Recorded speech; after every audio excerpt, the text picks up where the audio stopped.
Hello friends, welcome back to DigiTalk.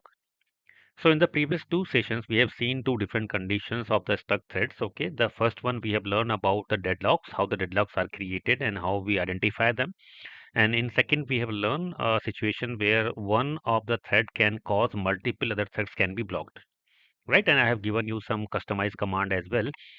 Okay, which you can utilize to quickly identify the problematic objects. Okay, so now in this particular session, we are going to learn about the database threads or the database stuck thread.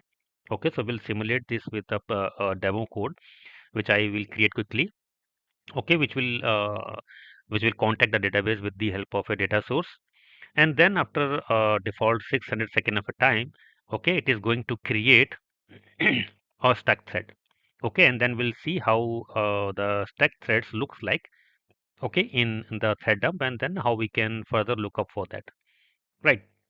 So if you need this document or the code file, then you can write to us at the talk.fmw@gmail.com. We will send to you.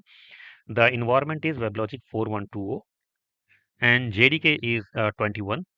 So I will quickly create a code. Okay. So for that, first I will create my project folder. So we will create a war file just like we have created in the previous two sessions. So I will go to a folder. There I will create a main project folder with the name of threaddb stuck war, and inside that I will create one folder with the name of web-inf. Okay, so this is the standard structure of your war file, right? And then inside that I will create a folder with the name of classes, which will contain our Java class file. So here I will create a folder with the name of classes. I will go inside the classes, and here I have to create a file with the name of dbstuck servlet.java. Okay, this is our main code file. So I will, okay, I will rename it. I will remove the .txt extension. And now I will copy paste my Java code. So this is my Java code, which is going to simulate the stuck thread in database. So I will take it and I will paste in the file. I will save it. This is saved. Okay. And now I need to create a web.xml file as well. And that will be inside the web-inf. So here I will create, I will remove the first .txt extension, right? Because this should be .xml file. And here I will just copy paste my web. Okay, so this is nothing but this is calling the servlet, okay, which we have created inside the classes folder. Okay, so now our code is ready where we have the web-inf folder, inside that web.xml, and then classes folder which is containing our Java class file, right? So we need to compile this code file. Okay, so first I will go to the cmd prompt quickly to compilation, and the compilation command is same what we have seen in the previous sessions. Okay, only we need to change the name of our uh, class file, which is dbstuckservlet.java. Okay, so our class file, Java class file, has been compiled, and I can see the corresponding class file after the compilation, right? So now I will go inside the thread dbstuck war to create my war file. Okay, the name is thread dbstuck. Okay, thread dbstuck, right? So here I have my complete code files which we have created, right? So now I will run the jar command to create this war file. Okay, so you can see my code file has been created here. Let me see the location where I have okay, I was inside the dot class file. Okay, so I have to come back to the main project folder, and before that I will go inside and then I will delete that has been created.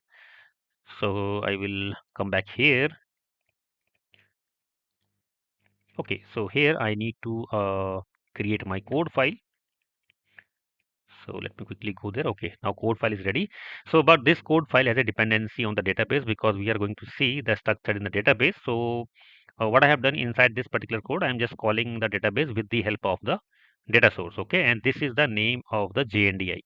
So this JNDI need to be defined in your database because your application code will access the database with the help of this particular JNDI of the data source, right? So that means first we need to create the data source as well, right? So I will quickly create one data source. So I will go to my edit tree and then I will go inside the services, data sources. So I will create a data source with the name of just demo data source.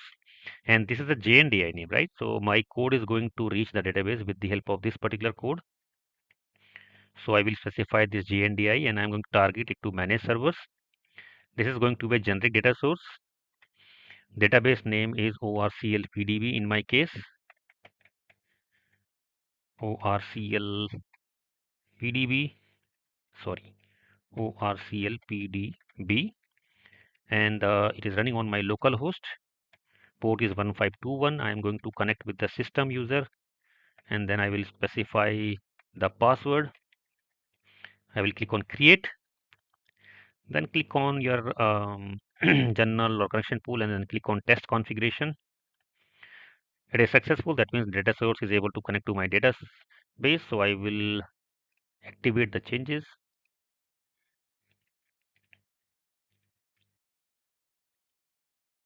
Okay, so my data source has been created. Now second task is I have to deploy the application. So I will go to deployment, app deployment, then I will click on new. I will give any name here like the demo app. I am going to target it to manage server 1. Then I need to select the location. So I have to go to the db struct war file. This is my war file. And I'm going to start the application immediately. Click on create. Okay, so once this is done, you need to just commit the changes. Okay, so application is done, deployed. Let me see the status. Go to your monitoring tree, deployment, application runtime data, then click on your application name. Here you can say status is okay, right? And health check is also okay. So that means the application has been deployed successfully, right? So that means our task is completed. We have created the project folder, then we created the files, then we have compiled and created our war file, which we have deployed. Along with that, we have created a data source, and this was the data source JNDI name.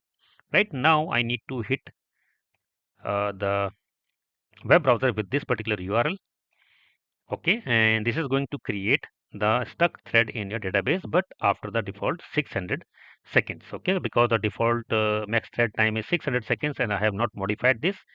So after hitting this particular URL, I need to wait for 600 seconds to thread stuck threads to be generated in the log file or in your manage server, right?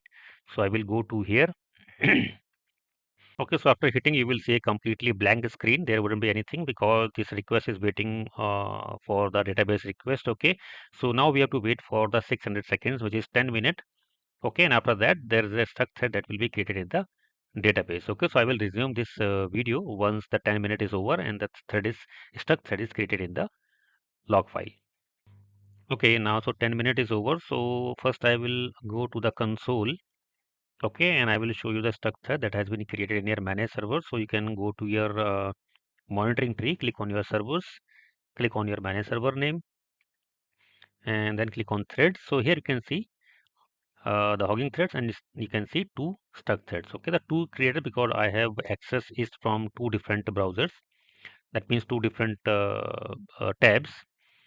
Okay, so two requests was initiated, so that's why we can able to see here two stuck threads.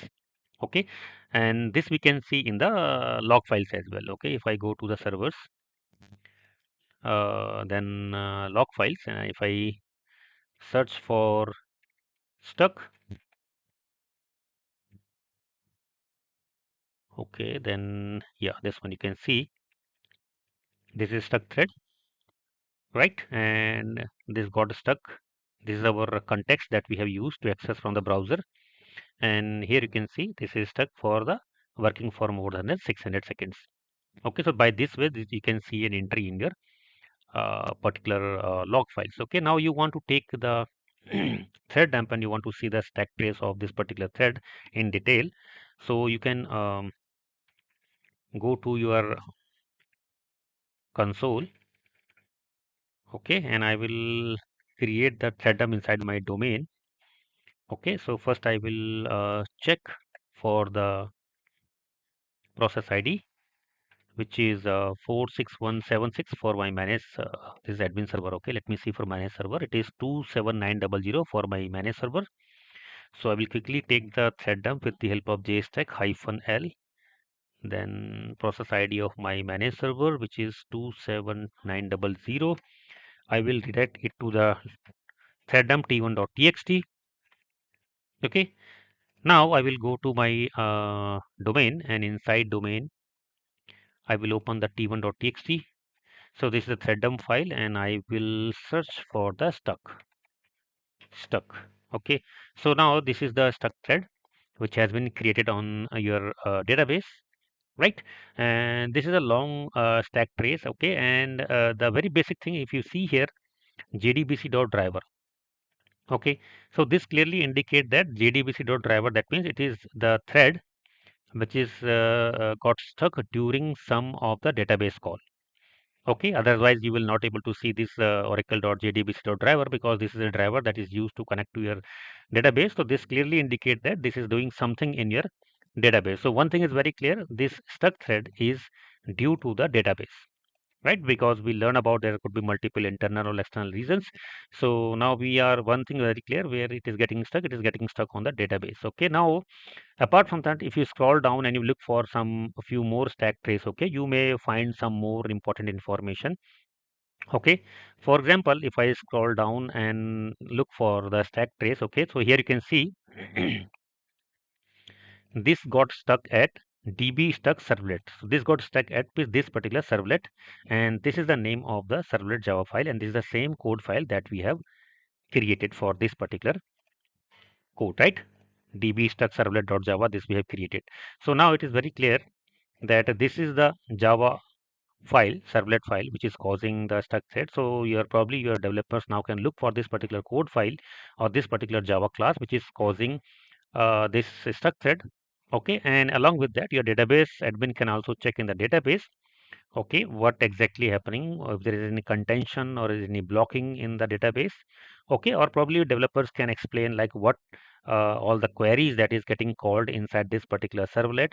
Okay, so that your database admin can look for properly for specific queries which is getting executed by this stack trace. So by this way we can understand and analyze the different kind of a structure that has been created due to the database calls.